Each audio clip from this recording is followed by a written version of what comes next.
ሰላም ጤና ይስጥልን ውድ የዩቲዩብ ቻናል ቤተሰቦቼ እንደምን ቆያችሁ? በዛሬ ቪዲዮዬ ኢየሱስ ክርስቶስ ማን ነው የሚል ትምህርታዊ ጥያቄ ለማቅረብ ወድጃለሁ። እስከ ፍጻሜ ድረስ ከኔ ጋር ቆይታ እንድታደርጉ ከወዲሁ የአክብሮት ግብዣዬ ነው። ኢየሱስ ክርስቶስ ማን ነው? ይህ ጥያቄ የብዙ ሰዎች ጥያቄ ነበር። አሁንም ጥያቄ ሆኖ ቀጥሏል። ወደፊትም ጥያቄ ይሆናል። በእርግጥ ብዙ የሃይማኖት ክፍሎች እና ሰዎች የራሳቸው የሆነ አይዲዮሎጂ፣ ቴዎሎጂ፣ አስተምሮ፣ ግንዛቤ፣ ሀሳብ፣ የተለያየ የመረዳት ደረጃ ስለ ኢየሱስ ክርስቶስ አላቸው።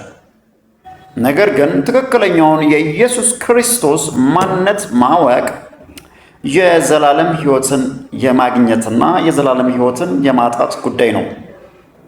በአንድ ወቅት ላይ ኢየሱስ ክርስቶስ ስለ ማንነቱ ደቀ መዛሙርትን አንድ ጥያቄ ጠይቋቸው ነበር። በማቴዎስ ወንጌል 16:14 ላይ ሰዎች የሰውን ልጅ ማን እንደሆነ ይሉታል አላቸው።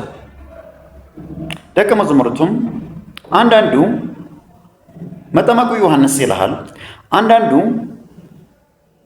ኤልያስ ይልሃል፣ አንዳንዱ ኤርሚያስ ይላል፣ ወይም ደግሞ ከነቢያት አንዱ ነው ብሎ መለሱለት። ኢየሱስ ክርስቶስ ወደ ደቀ መዛሙርቱ ዘወር አለና እናንተስ ማን እንደሆኑ ትሉኛላችሁ አላቸው። ስምዖን ጴጥሮስም አንተ ክርስቶስ የሕያው እግዚአብሔር ልጅ ነህ አለው። ኢየሱስ ክርስቶስም የዮና ልጅ ስምዖን ሆይ ይህን ሥጋና ደም አልገለጠልህም፣ ነገር ግን በሰማይ ያለው የአባቴ ፈቃድ እንጂ፣ ስለዚህ አንተ ብሩክ ነህ አለው። ትክክለኛው የኢየሱስ ክርስቶስ ማንነት ማወቅ ብፁዕ ያስብላል። እንግዲህ ይህን ድምፅ የምትሰማ ወይም የምትሰሚው አንተ ኢየሱስ ክርስቶስ ማን እንደሆነ ትላለህ ወይም ማን እንደሆነ ታስባለህ? ኢየሱስ ክርስቶስ ነቢይ ነው? ኢየሱስ ክርስቶስ መልእክተኛ ነው? ኢየሱስ ክርስቶስ የእግዚአብሔር ልጅ ነው? ወይስ ኢየሱስ ክርስቶስ ራሱ እግዚአብሔር ነው? ምክንያቱም ትክክለኛውን የኢየሱስ ክርስቶስ ማንነት ማወቅ የዘላለም ሕይወትን የማግኘትና የዘላለም ሕይወትን የማጣት ጉዳይ ነው። በዮሐንስ ወንጌል 8:24 ላይ ኢየሱስ ክርስቶስ እንዲህ አለ፣ እንግዲህ እኔ እንደሆኑ ባታምኑ በኃጢአታችሁ ትሞታላችሁ አላቸው። እንግዲያስ አንተ ማን ነህ አሉት። ከመጀመሪያ ለእናንተ የተናገሩት አለ። ምን አለ? እኔ እንደሆኑ ባታምኑ በኃጢአታችሁ ትሞታላችሁ አላቸው። እንግዲያስ አንተ ማን ነህ ስሉ እስራኤሎች አንድ የሚያውቁት እውነት አላቸው።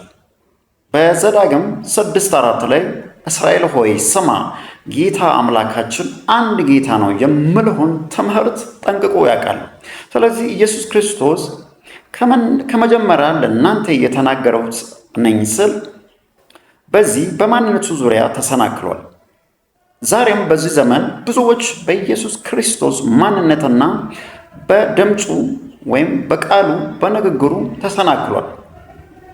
ስለዚህ ትክክለኛውን የኢየሱስ ክርስቶስ ማንነት ማወቅ የዘላለም ሕይወትን ማግኘትና የማጣት ጉዳይ ነው።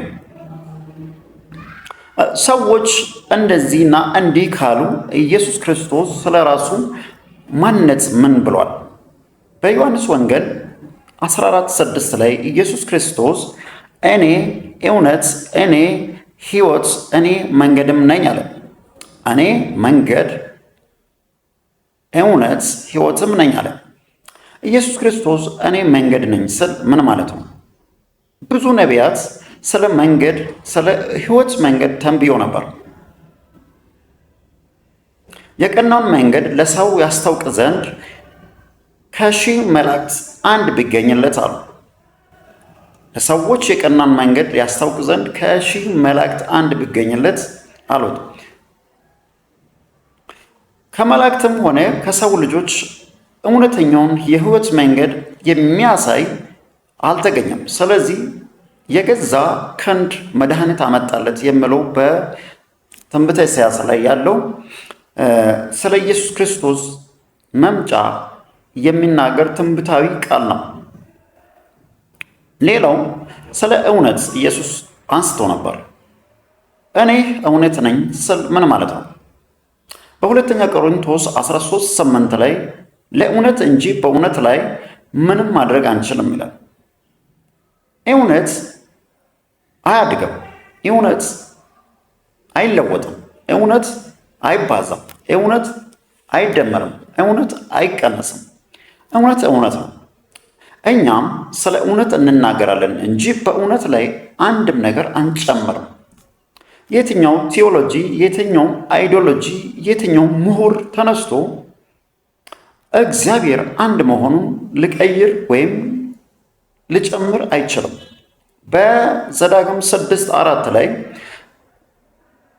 እስራኤል ሆይ ስማ ጌታ እግዚአብሔር አንድ ነው የተባለውን ቃል ማንም ምሁር ተነስቶ መቀየር አይችልም። እውነት ይሄ ነው። ሶስተኛው ነጥብ ሕይወት። ኢየሱስ ክርስቶስ እኔ ሕይወት ነኝ አለ። መዝሙረኛው ዳዊት 36:9 ላይ የሕይወት ምንጭ ካንተ ዘንድ ነው፣ ብርሃንን እናያለን አለ። የሕይወት ምንጭ ካንተ ዘንድ ነው አለ። ኢየሱስ ክርስቶስ ከመምጣቱ በፊት መዝሙረኛው ዳዊት በትንቢት መልክ እንዲህ ብሎት ነበር።